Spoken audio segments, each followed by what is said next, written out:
महिष्मती की कहानी। ये कहानी तो हम सबने सुनी है, पर क्या वो सच है? कहते हैं ना कि इतिहास हमेशा जीतने वाले लिखते हैं, लेकिन कभी-कभी असली सच कहानी की कई परतों के नीचे छुपा होता है। तो चलिए आज कहानी की उन्हीं परतों को हटाकर उस छिपे हुए सच को सामने लाते हैं।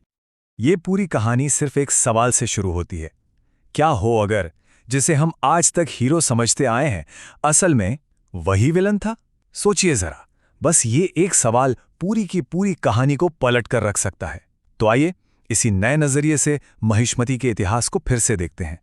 माना जाता है कि महिष्मती का जो इतिहास हमें बताया गया है वो झूठा है।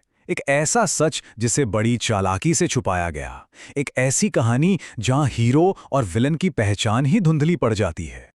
चलिए शुरुआत उस किरदार से करते हैं जिसे हमेशा विलन माना गया, भल्लाल देव। पर क्या वो वाकई उतना ही क्रूर था जितना हमें हमेशा से दिखाया और बताया गया है, या कहानी कुछ और थी? देखिए, हमारी जो धारणा है और इस कहानी का जो सच है, उसमें जमीन आसमान का फर्क है। जिसे हमने हमेशा एक क्रूर और जलने वाला इंसान समझा, वो असल में एक अनुशासित शासक और अपनी प्रजा का रक्षक था। उसके सिद्धांत सत्ता के लालच पर नहीं बल्कि कर्तव्य पर टिके थे। राज्य को मजबूत बनाना, लोगों को सुरक्षा देना और कानून का राज कायम करना, बस यही उसका एक मकसद था। ये सोच एक सच्चे राजा की होती है, किसी तानाशाह की नहीं। और अब बात करते हैं उस किरदार की जिसे हीरो माना गया, अमरेंद्र बाहुबली। क्या हो अगर उसकी महानता के पीछे एक बहुत ही खतरनाक महत्वाकांक्षा छिपी हो, एक ऐसी जिद जो सब कुछ तबाह कर दे। वो जिसे महान कहा गया, जिसके नाम के नारे पूरे राज्य ने लगाए। क्या पता शायद वही राज्य के लिए सबसे बड़ा खतरा बन गया था। जरा ये शब्द सुनिए, महिष्मती सिर्फ मेरा हक है और इसके लिए चाहे पूरा राज्य ही क्यों न जल जाए। क्या ये शब्द किसी हीरो के हो सकते हैं? नहीं, ये तो एक ऐसा जुनून है, एक ऐसी जिद है जो अपने स्वार्थ के लिए पूरे राज्य को आग में झोंकने को तैयार है।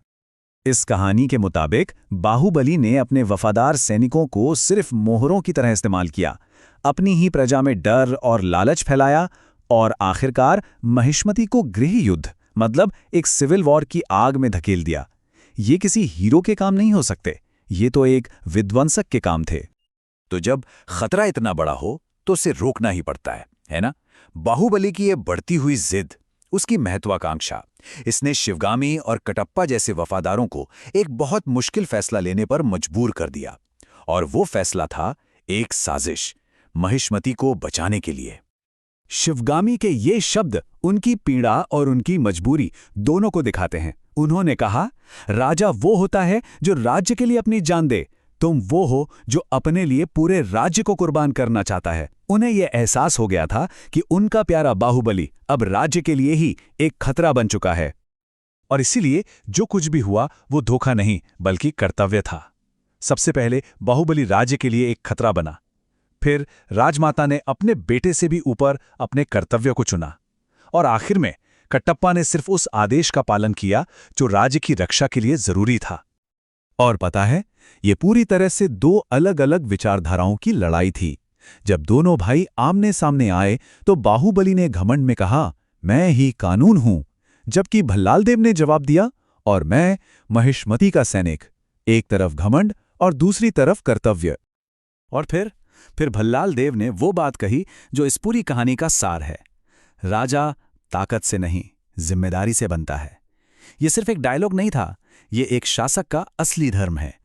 यहां तक कि अपनी आखिरी सांस लेते हुए भी बाहुबली के मुंह से वही शब्द निकले जो उसके जुनून को दिखाते थे, मैं राजा।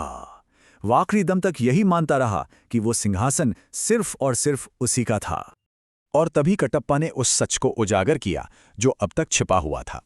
उन्होंने कहा, नहीं महाराज, आप सिर्फ एक खतरा थे। और इन शब्दों से यह साफ हो जाता है कि कटप्पा की वफादारी किसी एक इंसान से नहीं बल्कि पूरे महिष्मती साम्राज्य से थी।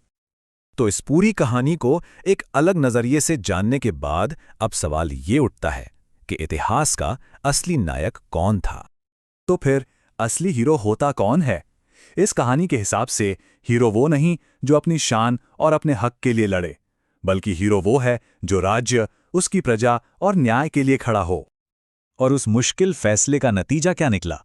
नतीजा था एक शांतिपूर्ण राज्य और एक जिम्मेदार शासक के राज में एक खुशहाल प्रजा।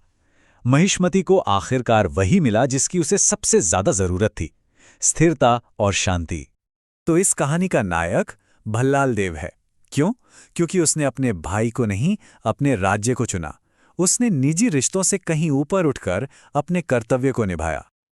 और ये सब हमें एक बहुत बड़े सवाल पर लाकर छोड़ देता है। इतिहास कौन लिखता है, जीतने वाला या फिर कहानी सुनाने वाला? शायद असली सच हमेशा उस कहानी में नहीं होता जो हमें सबसे ज्यादा बार सुनाई जाती है।